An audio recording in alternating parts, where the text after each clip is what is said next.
আসসালামু আলাইকুম। সর্বশেষ আপনি হাদি ভাইকে জড়াই ধরছিলেন, পকেটে যা ছিল এক বান্ডিল টাকা দিয়ে দিচ্ছেন, আপনার অনুভূতি একটু বলেন। আমি অনুভূতিটা অ্যাকচুয়ালি মনে প্রকাশ করতে পারবো না। আমার ওর সাথে রাত্রে দেখা হওয়ার কথা ছিল, শুক্রবারে রাত্রে দেখা হওয়ার কথা ছিল। আমাকে বললো যে আপনি আমার সেন্টারে আসেন, কিন্তু আনফর্চুনেটলি বৃহস্পতিবার আমি ফেনে যেতেছিলাম, যাওয়ার পথেই তার সাথে রাস্তায় দেখা। তো আমি ভাবলাম যে ঠিক আছে, রাস্তায় যা আছে পকেটে দিয়ে দেই, সকালে শুক্রবারে আসলে তার সাথে রাত্রে তার সেন্টারে দেখা হবে। এবং সেটাও বলা হয়েছে। মাসুম ভাই, মাসুম ভাই, মাসুম ভাই, ওই যে মাসুম ভাই, এই মাসুম ভাই। এরপরে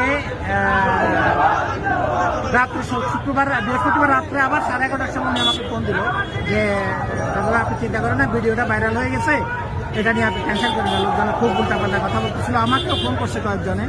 আমি জামাত করি, কেন তাকে টাকা দিলাম, এই জাতীয় প্রশ্নও আসছে। তো যাই হোক, আমি বললাম যে আমি জামাতের বাইরে যে কয়েকজনকে খুব ভালোবাসি, তার মধ্যে হাদি একজন, আমার ছোট ভাই, আমার খুব মানে জুলাই যোদ্ধা।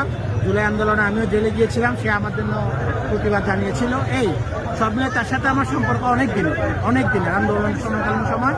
আমার এটা আমি অনুভূতি প্রকাশ করতে পারি না। ওর মৃত্যুটা আমার ভাই হারালে আমি আমার কাছে। আল্লাহ আপনাকেও কবুল করুন। জাযাকাল্লাহ ভাই, ধন্যবাদ ভাই।